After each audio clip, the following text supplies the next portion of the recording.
तो हमारे साथ इर्ज़ा खान हैं, तो हम इनसे जानते हैं कि यूईटी में आना इनका कैसा हुआ और फिर इनका कैसा एक्सपीरियंस रहा यहाँ पे इंजीनियर्स के बातचीत करके। जी अस्सलाम वालेकुम। वालेकुम अस्सलाम।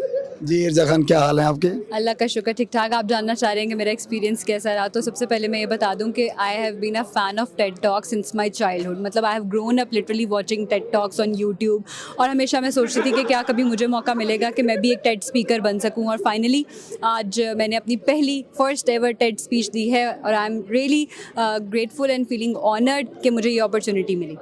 अच्छा, मुझे इर्ज़ा खान ये बताएं कि यहाँ पर बच्चों का और यहाँ पे क्राउड के हवाले से आप क्या कहती हैं कि यहाँ पर जो जवान थे उनका क्या एक्साइटमेंट थी और किस तरीके से उन्होंने सुना?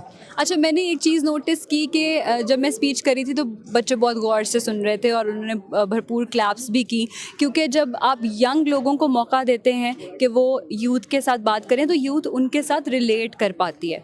मतलब अगर अब आप बहुत ही जैसे पुरानी हमने टेड टॉक्स देखी हैं तो हमेशा वहाँ पर जो थोड़े ज़्यादा कामयाब लोग थे, मैं कहूँगी, या ज़्यादा सीनियर सिटीजन्स हैं, उनको चांस मिला करता था। लेकिन इस दफ़ा मैंने देखा है कि बहुत सारे यंगस्टर्स ऐड किए गए स्पीकर्स में, तो ये बहुत ही अच्छी बात है। यंगस्टर्स को मौका मिलना चाहिए अपनी कहानी बताने का, ताकि दूसरे बच्चे उनसे रिलेट कर सकें।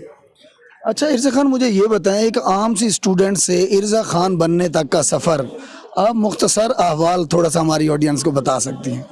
मैं आपको बताऊं कि मेरे अपने जहन में तो था कि मैं एंकर बनना चाहती हूँ, लेकिन मुझे घर की तरफ से कोई इजाज़त नहीं थी। हमारे पेरेंट्स ना बड़े मासूम होते हैं, उनको थोड़ा सा इमोशनली ब्लैकमेल करें ना तो वो मान जाते हैं। तो मैंने भी उनको थोड़ा सा इमोशनली ब्लैकमेल किया, फिर मुझे इजाज़त मिल गई।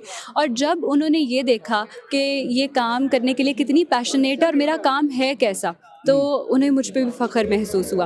तो एक लोकल चैनल से शुरू करना और फिर कराची के एक बड़े चैनल पर जाकर काम करना, वहाँ पे अकेला रहना, उसने मुझे बहुत सारी चीज़ें सिखाई। और ये जो एक्सपीरियंस मैंने गेन किया, ये सारी ज़िंदगी मेरे साथ रहेगा। और मुझे लगता है कि अब मैं जिस स्टेज पर हूँ, मैंने अपने आप को ना लंबी रेस का घोड़ा बना लिया है। मैंने वो सारे डायमेंशन सीख लिए हैं जिसकी मीडिया में रहते हुए ज़रूरत होती है।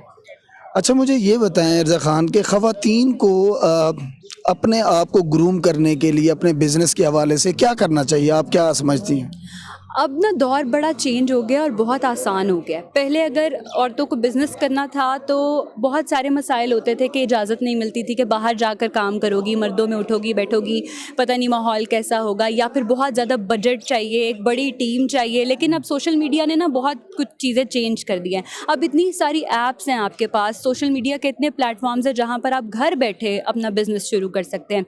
चाहे ऑनलाइन कपड़े सेल करने का बिज़नेस हो, चाहे ऑनलाइन खाना बेचने का बिज़नेस हो। मतलब इतने ज़्यादा आसानियाँ आ चुकी हैं।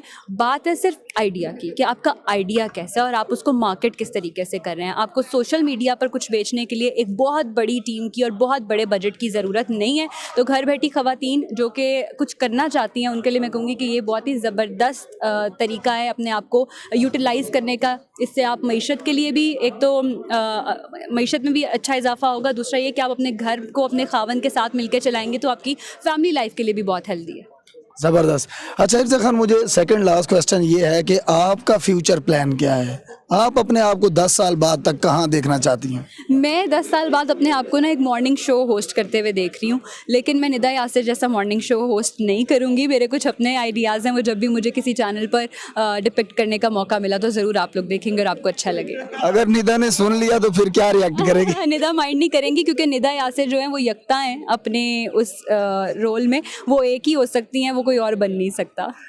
अच्छा, लास्ट में हमारे जितने भी ऑडियंस है, आपको इस वक्त पूरी दुनिया में देखा जा रहा है, आप उनको क्या मैसेज देना चाहती हैं? यंगर्स को, जवानों को, ऑल ओवर द वर्ल्ड आप क्या मैसेज देना चाहेंगे? जितने यंगस्टर्स मुझे देख रहे हैं, मैं उनको ये कहना चाहूँगी कि ज़िंदगी में कोई भी शॉर्टकट्स नहीं होते। अगर आपको सक्सेस चाहिए और आप समझ रहे हैं कि रातों रात आप किसी वीडियो पिक्चर के थ्रू वायरल हो जाएं और आपके बड़े बड़े पैसे बनना शुरू हो जाएं, तो ऐसा नहीं होता है। अगर ऐसा हो भी गया ना, तो यकीन जानिए 2 से 4 दिन बाद जब लोग आपको भूल जाएंगे तो आप डिप्रेशन का शिकार हो जाएंगे।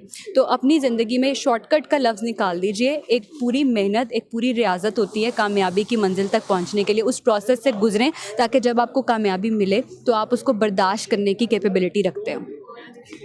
तो नाजरीन, ये हमारे साथ थी इर्ज़ा खान और आपने देखा कि उन्होंने अपनी कामयाबी का सफ़र किस तरह मुख्तसर अंदाज में बताया और हमें बहुत सारी देखने वाली ख़वातीन के लिए कितनी ज़बरदस्त किस्म की टिप्स लेके आई हैं और आपको बताया कि आप सोशल मीडिया के थ्रू छोटे से लेकर बड़ा बिजनेस एक्सपेंड कर सकते हैं और आपको बड़ी टीम भी नहीं चाहिए। और साथ ही साथ उन्होंने अपना फ्यूचर प्लान भी आपको बता दिया कि मॉर्निंग शो इंशाल्लाह ज़बरदस्त किस्म का ये होस्ट करेंगी और आपको ज़बरदस्त किस्म का मैसेज भी दे दिया। हमें इजाज़त दें मुझे और इर्ज़ा खान को एक नारे के साथ और मिलेंगे इंशाल्लाह बहुत जल्द एक अगली वीडियो में। पाकिस्तान जिंदाबाद।